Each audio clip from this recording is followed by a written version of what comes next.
we're here today to talk to you about our FY21 results and outlook emerging from that. Starting with introduction from Simon, financial review from Graham, and then I'll at the end cover off strategy and outlook with Q&A to follow. So over to you, Simon. Thank you.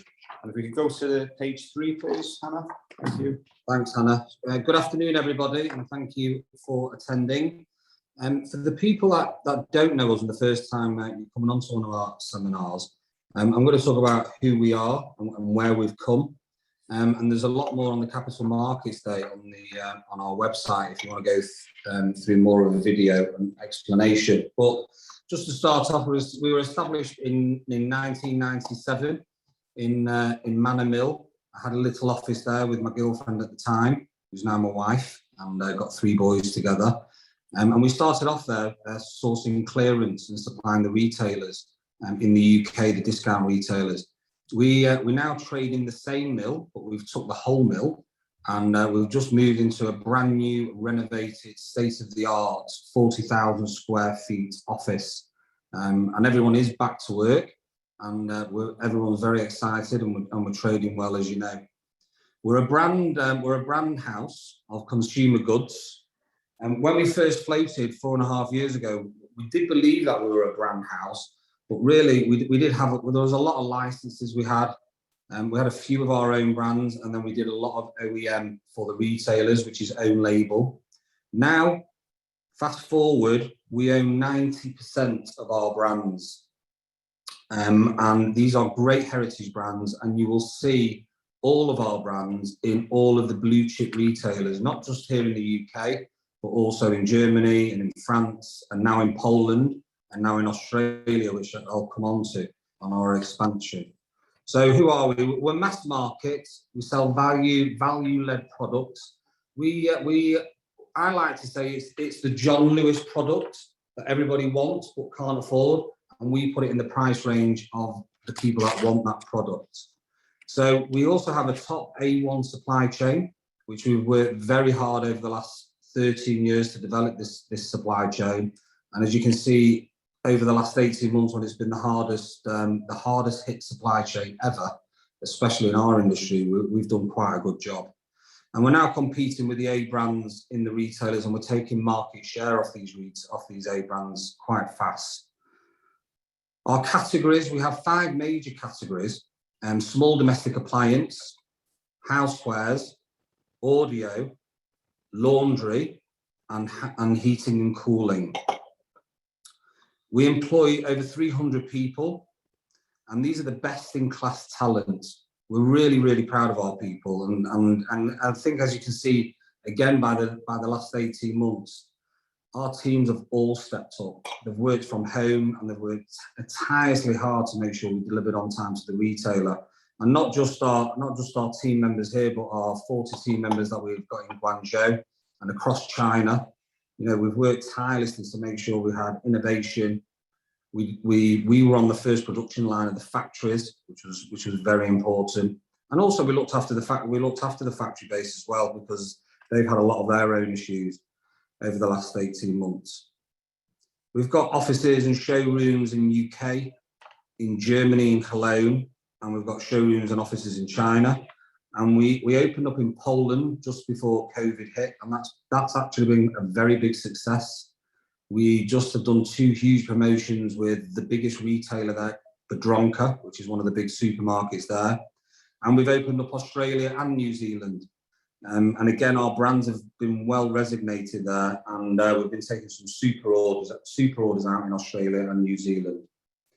And just recently, we've just now opened a 3rd-party large warehouse in Europe, and this warehouse will be there to fulfill our customers' needs on stock, and also to open our online business, as we've been successful in the UK, to really do a big rollout over Europe. So I'm very excited about that. So we can have stock in Europe finally. We sell to over 300 retailers around the globe. These retailers are very, very complex. They all have their own way of delivering and packaging. And we do this quite successfully with our systems, again, that we've built over the last 13 years, and it's been proven with what's been going on over COVID. With these retailers, that there is a definite flight to quality on the supply chain with retailers. They've been let down not only by Chinese factories, not only by brands, but by further importers and their own supply chain. So as you can see by our figures, they've been coming to us to make sure that product is on the shelf, and we've done that for them. And we've kept a very good on-time delivery. We've not been the 98% KPI to the board where we were, but we've still been well over the 90%. And that's outstanding for the industry at the moment. And I'm happy to tell you this. We had the head of Tesco's buying and the head of Tesco's merchandising in our showroom 2 weeks ago. And they were very, very complimentary about our on-time delivery, our innovation, and our communication. They were absolutely blown away by our systems that we've shown them. And they've given us a lot more opportunities. We've not just had that from Tesco's. We've had it from Aldi, from Kaufland, from Sainsbury's, from B&M, from Wilko's, from Amazon, from eBay. So compliments from our customers has been fantastic. And you don't normally get compliments from a retailer. In fact, you never get compliments from a retailer. So it's been a first, but it's allowed us to take space from the A brands and also our competitors. And now we've got to keep that space, which we're very, very focused on doing. We source from 16 countries. This is going to be a big focus over the next 2 to 3 years. We do want to source from not just more countries, but we want to be more in depth with factories in these 16 countries. That's a very big focus with the buying teams. But we do need to be out there traveling, obviously, to see the factories, view the factories, and do our audits with the factories. But we do want to be sourcing more out of China and closer to home. And our talent, I think to Andy and I, this is our proudest achievement. Our talent is excellent. And if you've noticed, we actually gave 47 promotions in June out of our 300 people. 47 promotions, they were all well deserved as well. But one of the proudest was Katie Maxwell. She started on the graduate scheme 8 years ago, and she's now promoted to the trading board, and she runs our houseware division. And that's one of our fastest growing divisions. So the talent in the business has just been exceptional, and especially over the last 18 months, and we definitely couldn't have done it without them, definitely. So just to talk to you through some of the figures of FY21, and I'll be honest with you, even when I look at them, I think, how did we do that? It's been really, really tough. Supply chain has been an absolute nightmare, cost impact on freight. But if you look at our total revenue increase, 17.9% to 136.4 million. EBITDA increased 28.3% to 13.3 million. And underlying EBITDA margin increased to 9.7%. So we've had all these huge price increases on freight, HGV, China factory closures and power cuts. So, if a factory's open for 7 days a week, some of them have only been open for 3 days. So that's been extremely difficult. Material costs, as you've all seen, commodities and inflation. And also our staff have been working from home. We've only just got back to work and we've done these figures. There's been a huge amount of headwinds.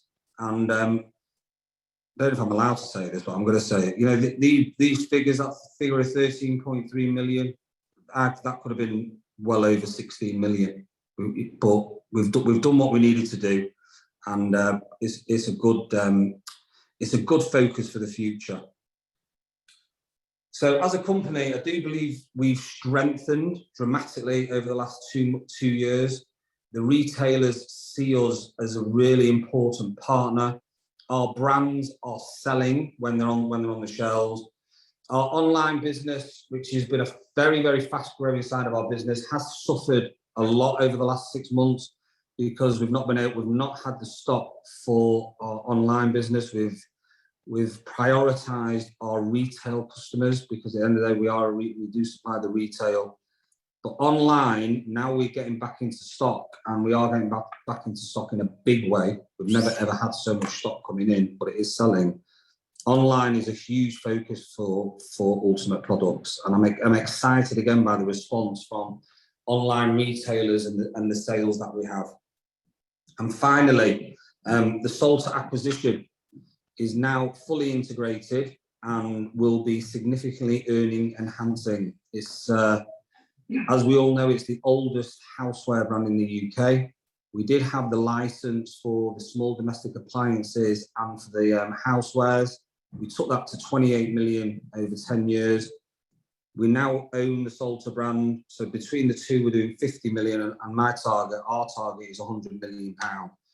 We are taking this brand international into Europe, and we're already looking at some sizable orders.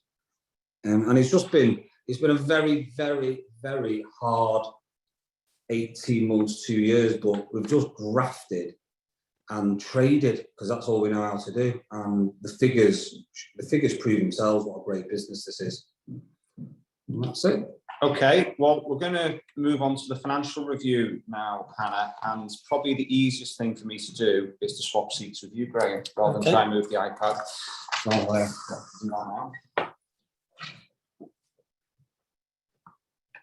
Okay, good afternoon all. Thanks for joining us.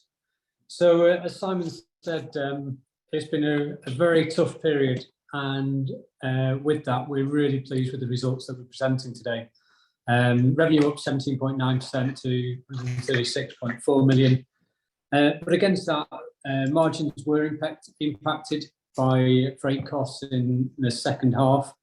But then in spite of that, and margins being 80 basis points lower than last year, we still delivered an EBITDA margin, which was an increase of 70 basis points. So we continue to work and focus relentlessly on delivering productivity with a whole raft of small improvements that all add up and allow us to deliver an improving EBITDA margin.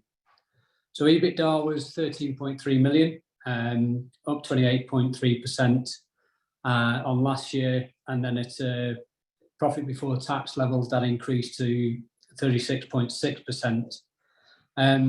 Our exceptionals this year, I'm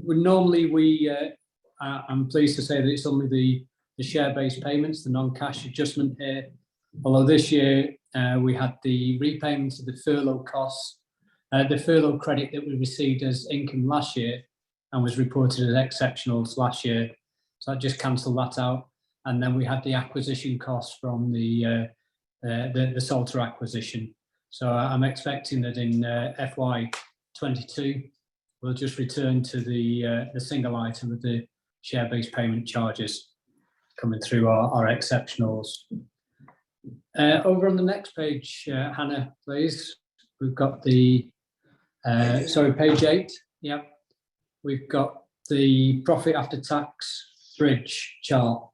And I think really that there's just the key focus is on the three green left-hand blocks there, where first of all you can see the impact of the revenue growth on the left, but then secondly it shows the extent of the freight increases that really came in at the back end of January.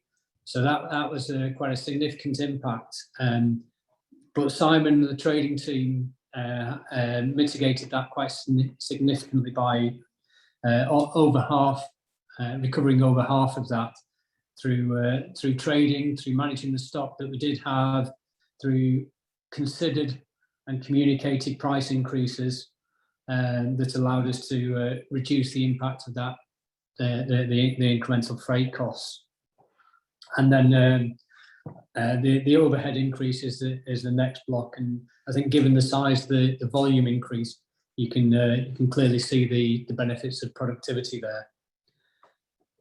Moving across onto the page 9, we've got the first of the segmental analyses, geographically first. So I think the key point here is our strong growth in Germany, almost 27% growth over prior year. And our key pillar of international sales, that was a major contribution to that, although it was impacted by the rest of Europe. You can see was negative 7% there, because of closures in the non-essential stores. So overall, international revenue was up 4.4%. The table below shows the other strategic pillars, where I think the standouts are supermarkets and online. Not just the growth in FY21, but if you compare FY21 against the FY19 positions, both supermarkets and online have grown by over 80% over that period, and their share of sales has now increased to over 42%. Online, in the first half, we had very strong growth, over 50%, and second half was impacted by the shipping crisis and stock availability, and our focus on supplying our retail customers as the first priority. So second half of online was impacted by that, and was down 3% on the prior year. Although it is something that we do anticipate to recover over time. We're expecting the shipping crisis to continue through FY22 till beyond Chinese New Year. But we have got a mitigation in there. Our FX rates for our contracted dollar buys are significantly higher than this time last year, and we believe that will help protect our margins from the impact of the freight increases.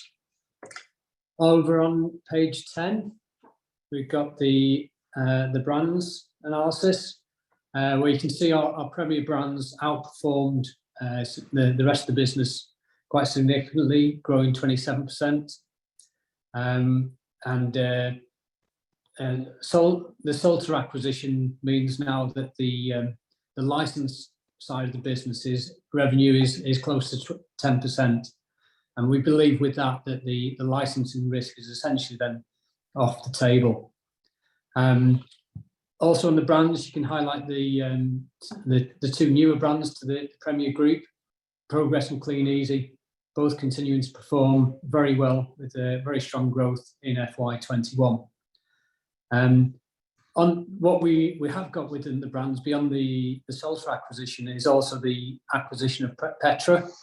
So we're looking forward to seeing Petra joining that group of Premier brands in due course. Okay, and if we move over onto the products, which is page 11, Hannah, thanks. The strongest growth is in our core divisions, and the Salter acquisition will fit right into the middle of that. You can see that audio, quite a mature area, it has been impacted by store closures, and but we believe that will continue to be a steady performer with the growth going forward coming from our core areas of SDAs, housewares and laundry. Over onto the balance sheet now on page 12. I think the last four years I've led this section by commenting that we have a nice simple balance sheet.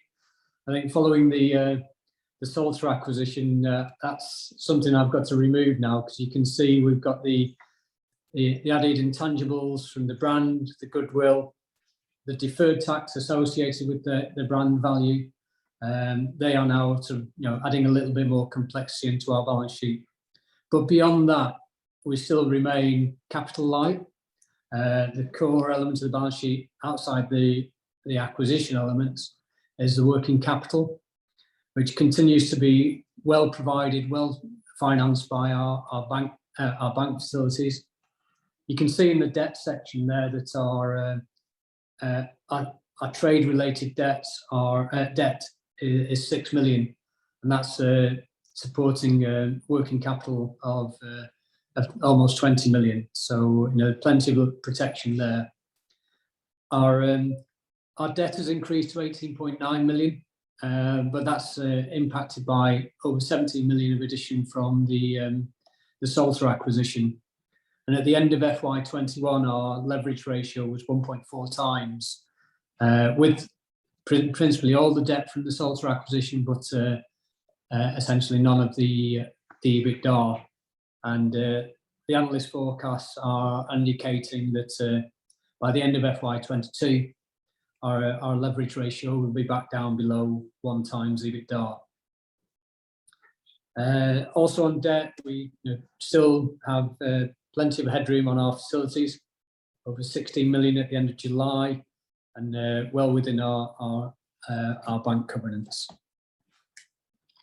And then finally, if we turn over onto the cash flow, I think the highlighting, or the key point here is you can see the acquisition of the Salter brand, the initial consideration of 30 million, 30.6 million. There's a further 1 million that will follow shortly, and then we've got deferred consideration of 2 million, finalising the acquisition. Against that, we've got the 14.4 million net inflow from the share issue that we had at the time of the acquisition, and within the bank borrowings there was the 10 million term loan. Just also to note on the cash flow is the higher level of capex in the year, 2.2 in the year, largely influenced by around about 1.5 million on the refurbishment of the office at Heron Mill. So we now have the heritage of an old 120-year-old mill, but with an amazing and modern, beautiful working environment. So like some of our brands, some nice, very nice heritage and history, but with a very modern twist against them. Finally, on the cash flow, the bottom there you can see the dividends. We're maintaining our dividend policy, 50% of underlying profits, and so obviously that leaves us 2x covered, and that's our intention to continue forward with that. Okay. Thank you, Graham. I move back to Andrew. Thanks, Graham. Okay, so strategy and outlook.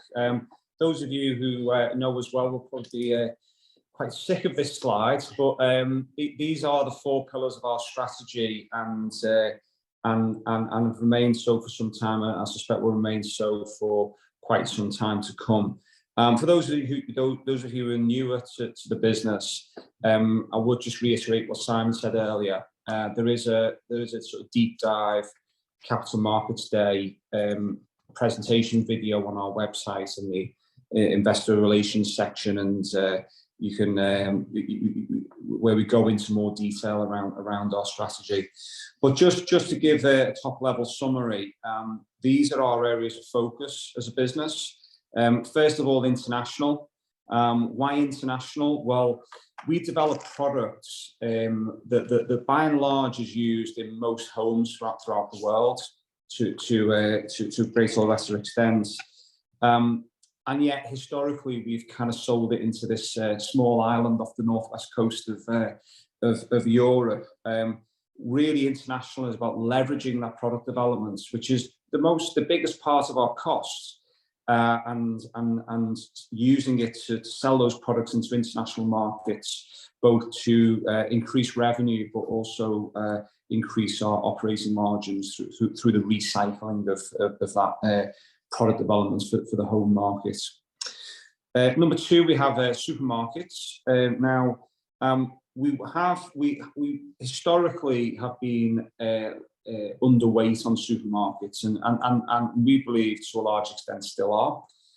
So this has been a significant growth area over recent years as we've evolved from being more of a discount supplier to increasingly supplying supermarkets, and that mix is going to continue to evolve, particularly as we go into international markets, where we're more often than not going straight in at a supermarket level, where our offer seems to resonate more. Number 3, online channels. As Simon mentioned, it's second half of FY21 was tougher for online. We had a sort of over 50% growth in the first half, and broadly flat in the second half. That was all down to availability, where as Simon said, we had to prioritise our retail customers.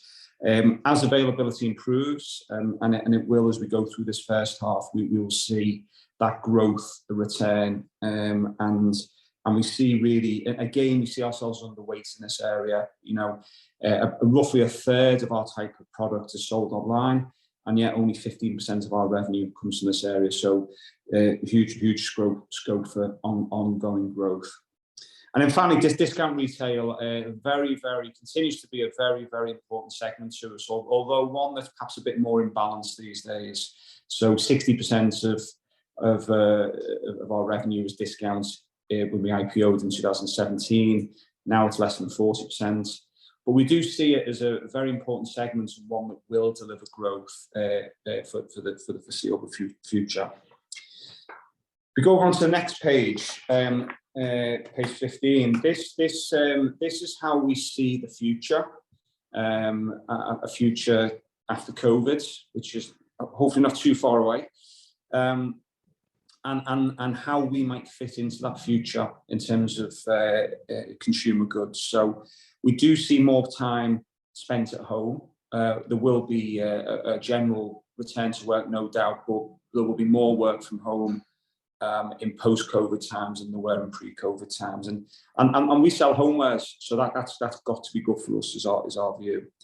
We do think home cooking is here to stay, and that's an opportunity for Salter, Russell Hobbs, Progress, and indeed Petra. We do think expenditure will be more considered. I think people have enjoyed saving money. There are some squeezes along the way from tax and inflation, and therefore, you know, we believe that leaves us well placed because we provide goods that deliver value. COVID has led to insolvencies, quite a few, particularly earlier on, but also retail winners. And when you look at our customer base, you know, the likes of the supermarkets, the likes of certain discounters, the likes of online, you know, they are our customers. We haven't lost many along the way. Typically, they've grown stronger. Cleaning and hygiene, we think, will remain a high priority. It's been rammed into us by everyone from the Prime Minister down, and that's an opportunity for Belgium and Clean Easy, our two laundry brands. Online certainly saw a lot of froth last year, but as it settles down, there's no doubt it's structurally higher as a share of retail spend than it was before the crisis. There has been a structural change there, and we're targeting 30% is where we expect our revenue share to be from online in the medium term. Retailers will favour, we believe, reliable suppliers. This has been a supreme test of people's supply chains, and the end result has often been not having product on shelves. Price is always going to be paramount, but there's no point getting the best price if you don't get the goods. And I think that's something which is a big learning for quite a few people in our sector. And then finally, Brexit has definitely brought additional complexity. We do complexity.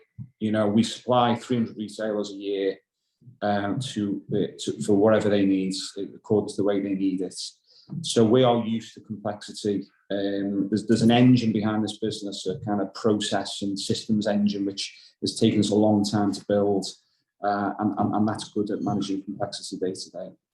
So that's how we see the future, and we believe we are well placed. We go on to page 16. So outlook, I think you can split into two parts. There's kind of FY22, and then there's kind of looking beyond that, and hopefully beyond the current supply chain crisis. So I think the first thing to say is this is without question the toughest operating environment that this business has faced since it was founded nearly 25 years ago.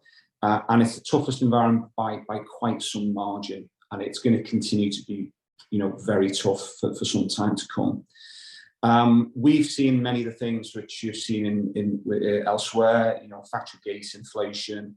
We've seen a shipping crisis where availability and pricing is extremely tough. And then there's other kind of what I call, you know, grit in the wheels, you know, HGV and various other issues which have impacted other parts of our supply chain, just like everyone else. Huge headwinds. But we in terms of when we look at our the forecasts that are out there, and we look at our order book and our pipeline, and we look at the revenue assumptions in those forecasts, we are happy with them. We are also perhaps, and this might seem a bit counterintuitive at the moment, we are, as I've just described, we have substantial headwinds on margin, but we are more confident than most in our ability to manage those. And let me just take a few moments to explain why that is. I think the first thing to remind you of is that 40 to 45% of our revenue comes from FOB business. So free on board business, where we hand the product over in the Far East, and our customer ships that product. So as a partial mitigation of shipping costs, that's quite significant. 40 to 45% of our business doesn't incur a shipping cost. So that's quite helpful as a starting point. Secondly, Graham's mentioned currency. We are operating at a much better currency rate than we were 12 months ago. And again, that's provided a partial but quite significant mitigation of the challenges we face on margin. We have passed on price increases. You can never pass on all, and often it's not advisable to do so. But there has been some partial mitigation from passing on cost increases. In many cases we've had no choice but to do that, and in many cases that's been understood. Innovation, we've said this many times before, we're a business that brings 600 to 1,000 new products to market each year. Innovation is our way to reset the margin clock. So if a price point's drifted up, and that's inevitably meant an impact on volume, what we do is we use innovation to deliver more value to the consumer, more features, maybe more aspirational design. And that is our opportunity to reset the margin. If you look back at this business over many years, we've delivered a pretty stable margin, and in the long run, it's innovation that does that. I would also add one final factor in this, which is the most intangible one and the most difficult one to evidence, and particularly on a call like this. We call it trading. We call it those myriads of small and large decisions each day that we make as a management team. And I'm going to say management teams, not just the people around this table, far from it. To get the best out of a particular situation, whether it's our Guangzhou colleagues negotiating hard with factories and getting us first on that production line, whether it's having to negotiate hard for a price increase, whether it's difficult decisions around product and whether certain marginal products are now, we need to drop and focus elsewhere. It's every day, and one of the things I'd point out to you to illustrate this is the way we've traded our stock over the last 9 months. Obviously, as shipping costs have escalated, that's led to less stock in the market because people have not wanted to ship product at a loss. So we've traded our stock, and that's helped offset those margin challenges. But it's difficult to get across really what I mean by trading. But I think some of you know us quite well already, and I probably have a feel for that. But the way we look at this situation is we look at this situation as a huge opportunity. It's a huge opportunity to enhance our reputation, to get the best out of, our delivery performance isn't quite as good as it was, say, 12 months ago, but I'm pretty confident it's a lot better than most others, a lot better, if not everyone. So it's been a big opportunity to enhance our reputation, and in the long run, that will deliver benefit, because no matter when this supply chain crisis ends, and when I'm not going to offer you any predictions on that, because they'll almost certainly guarantee to be wrong. Whatever, it is temporary. It is temporary. And what excites us is, at the moment, we've got the handbrake on. That was the case for the FY20 numbers because of the impact of the lockdowns. It's the case for the FY21 numbers because of the impact of lockdowns, and then later in the year, the impact of the supply chain crisis. And it will continue to be the case in FY22. Whatever numbers we deliver for FY22, you know, we would have done much better in a more normalised environment. And that excites us, because when the handbrake comes off, what can this business achieve in terms of revenue and profitability? If we go on to page 17. So many of you on the call are thinking, you know, should we invest in UP? You might find it helpful for us to explain, as major shareholders ourselves, why we think this company is a great investment. What do we see in it as shareholders? Well, the business has enormous growth potential. We're targeting, you know, kind of UK and Europe. That's 500 million consumers. We're barely at the blocks. There's growth there for the foreseeable future, and that's very, very exciting. But we're quite unusual because we're a capital-light business, as Graham said earlier on. We can deliver growth and a dividend along the way. And I know a lot of us like a dividend, don't we? So it's an unusual combination of growth and income that we can deliver as an investment. But I think as we've demonstrated, I think quite a few times over the last few years, but no less so than over the last 18 months, is, you know, all businesses from time to time are going to come across external challenges. It's about how the business responds and how, you know, and I think we have a, you know, strong downside protection as an investment, because we have a resilient and flexible business model and an entrepreneurial management team that can adapt very, very quickly. And so that combination of growth, income, but downside protection, I think, is quite a powerful investment proposition. And then if that's not enough, I do generally, when I speak to investors, whether they be institutional or retail, we all want to feel that we make a difference to the community around us.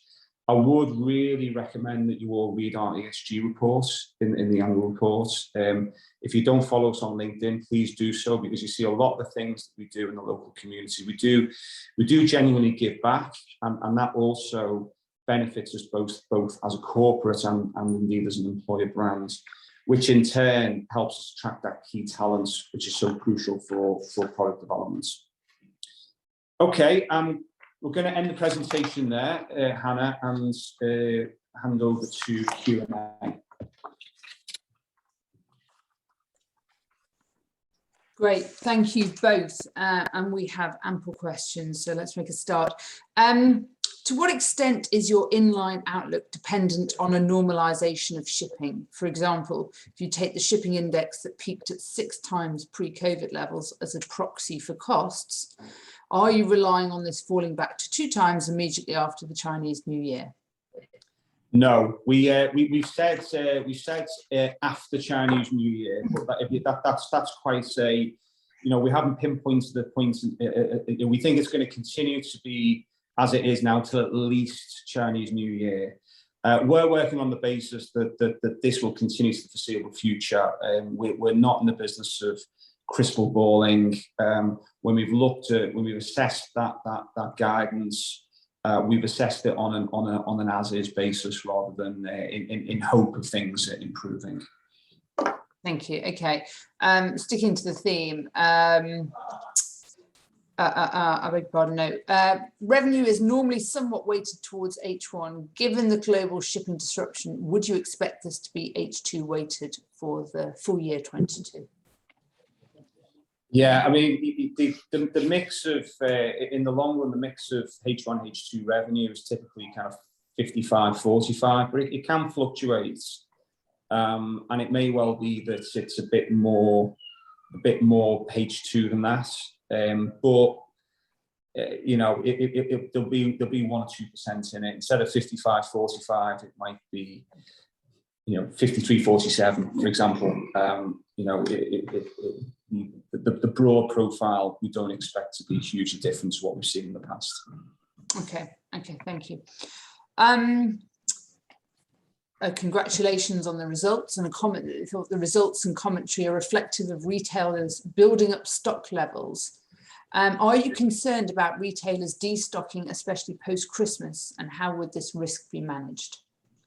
So our observation of retailers, certainly when it comes to our products, and Simon, they're not sitting on a lot of stock. Yeah, I don't know which retailer he's looking at, but the retailers haven't got a lot of stock. They're desperate for stock, and we've got it coming. Good, excellent. So no expected impact post-Christmas then. And how often do end customers replace products? This gentleman says he's had his salter scales for nearly a decade now. That's a very good question, and that's one of the reasons we did buy salter, because of its precision and its quality. I think, you know, bringing out innovation, especially on the salter products, on Bluetooth, makes people want to buy, and also style. But there is, as you can see by the figures, there's always those people that something does break and they do replace, or they do move house, or they do go to university, or they do, you know. Just to revisit the prime motivations behind the acquisition, because of course we bought the brand, and with it came the scales business. The scales biz, but really our prime motivation was, you know, we had a rapidly growing salted cookware and kitchen electrical business with a license that was expiring in 2024. And so we wanted to take that dotted line right out and be able to grow cookware and kitchen electrical, for going forward for the foreseeable future. The scales business set in the UK is relatively mature. It's a very nice business, great quality business. People love salter scales. The opportunity, but once we went through that initial motivation, there is the opportunity for scales international. You know, that's really where we see. There's the acquisition in terms of growth opportunities was twofold. First of all, to keep that growth going on the kitchen electrical and the cookware, which is, you know, we've grown it from 0 to nearly 30 million in a decade. And then secondly, to take these scales business international. Okay, thank you. Whilst the growth in Germany is impressive, can you shed more light on the overall contraction in Europe? Is this down to Brexit, supply issues, or is this more demand-led? So the European on non-German European business, should we say, was more directly impacted by lockdowns. So, for example, I think many of you know that one of our larger customers is Action. Action was closed for large parts of the year because it was deemed a non-essential retailer. So yeah, that was but not just Action, one or two other accounts as well, where because they were typically discounts and therefore deemed non-essential, they were more likely to be closed through the lockdowns. Okay, thank you. Supermarkets now account for just over 42%, up from nearly 29%. But supermarkets are notorious for exerting pricing pressure on suppliers. Do you anticipate that profit margins will be squeezed as a result? Well, I think the percentages are slightly different to that. I think we make it 27% for supermarkets. Yeah, Graham. But yeah, the point still stands. Supermarkets are a growing share of our business. That will continue to be the case. As we go internationally, we're typically going in at supermarket level, so that will keep changing. We're seeing obviously rapid growth in the UK anyway, and then also the salter acquisition had a lower proportion of discount than our core business. The way to deal with pricing pressure, is for us is always through innovation. If you try and sell a supermarket this year what you sold them last year, then they're going to try and chip you. So what you've got to always bring is something new to the table. You don't have to reinvent the wheel, but you have to bring innovation and new ideas and new features and maybe evolution in design, and that's the way that you can protect your margin. Okay, back to Europe. see concerns around the fact that it's dropped for 2 years in a row.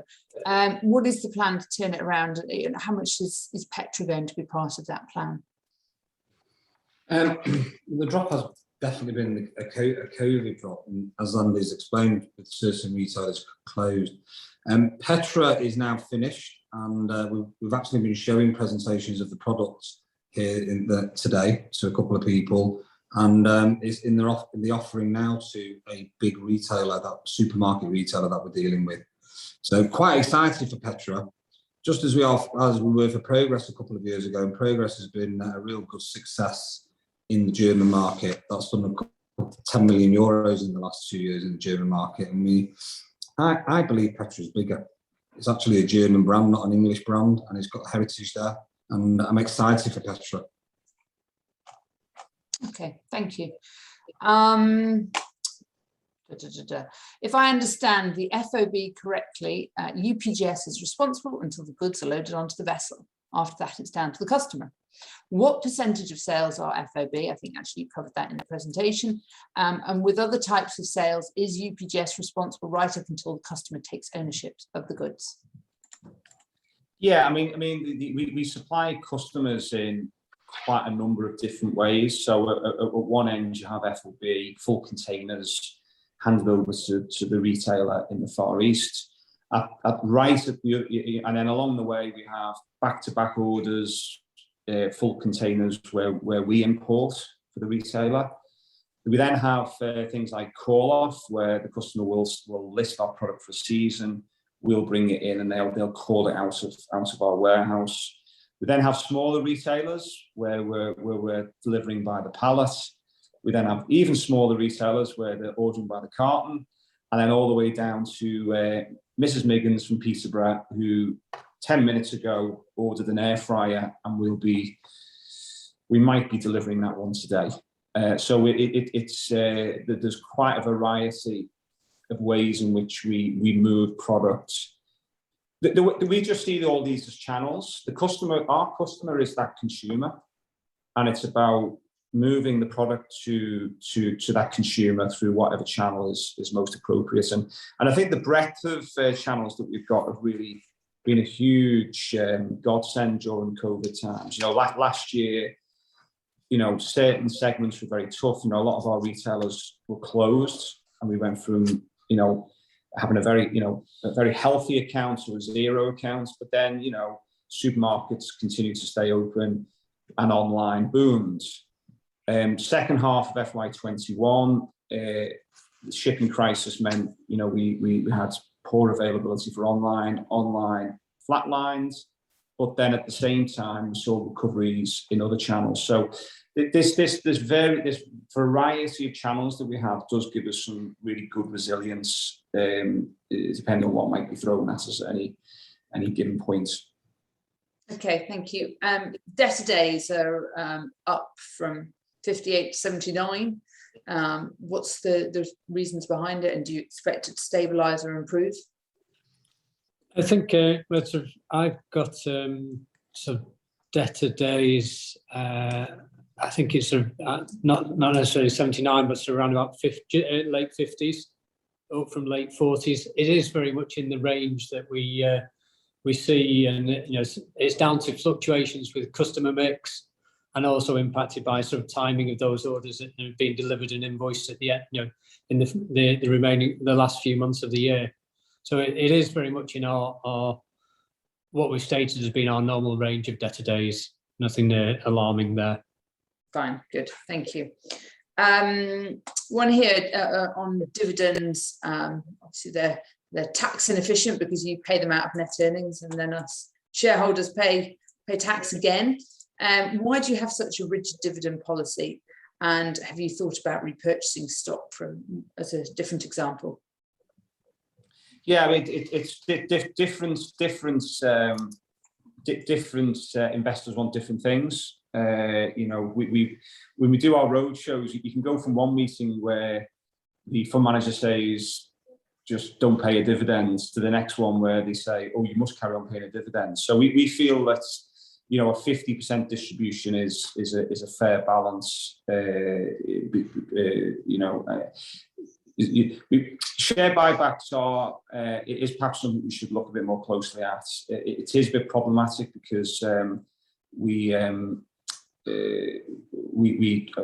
it the takeover panel? Is it? That's right. Yeah. Yeah. So because of the large shareholdings held by Simon, myself, and Barry Franks, the co-founder, if we were to buy back shares, it would create an issue with the takeover panel because we're deemed a concert party. But I think it's a fair point and a very fair question, and perhaps one that we should revisit.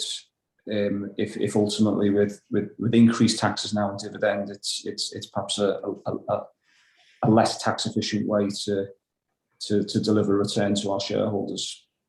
Okay. Interesting one here on China. The political, human rights, logistical and wage cost background for sourcing in China appears to have significantly deteriorated. Do you have specific targets for reducing your dependence on the country? So I think just to answer that question more fully, you know, I do share the concerns of the person asking the question. Having said that, we do mitigate those kind of human rights risks through our very thorough factory audit process. All of our factories are ethically audited. So it obviously is still worrying to hear what's happening in say Xinjiang province, and that can only be a partial mitigation of those concerns, I think it's fair to say. However, we at the moment there are very few alternatives to China for our types of products, and so we do have to be realistic. I think it would be good if we could diversify more away from China over the medium to long term, just in terms of having that diversity and less reliance, if not for any other reason. But in the short term, that's going to be problematic, given the lack of options elsewhere. But it is something which we do have at the very top of our list to have greater diversification in our supply base. Okay, thanks. Any more brand acquisitions in the pipeline? Hope so. Lots of distressed opportunities out there, Simon. So the answer to that question is no. But we're always. I mean, look, you know, we've always taken an opportunistic approach, haven't we? And even Salter, even though it was our first, you know, kind of sizable acquisition, you know, there was an opportunity there, and we took it, and we were able to take it because we have supportive investors and a very and strong balance sheets. You know, we were largely de-geared at the point that we did that acquisition, so it was fantastic. We don't need to do acquisitions to achieve our strategic objectives, but if something else comes along and it's equally as compelling, then we'll be right up for it. Okay, and sales and profits over the next 5 years, I think probably keep that's probably one where I can only direct you to our research and ask you to take a closer look at the forecast that we put in the market there. One here, license fee pay. What was the license fee payable to Salter brand? What are you saving by having bought it? 1.5 million based on the 21 numbers, wasn't it, Graham? Yeah, that's right. I think then on that basis we're about done. So gentlemen, thank you very much. I think the shares have had a good rally this morning on the back of the good numbers. I would remind everyone watching that they still sit 40% below our fair value, but let's see what the next 6 months bring, and best of luck and congratulations on continuing to mitigate these choppy waters. Thank you. Thanks everyone. Thanks for your time.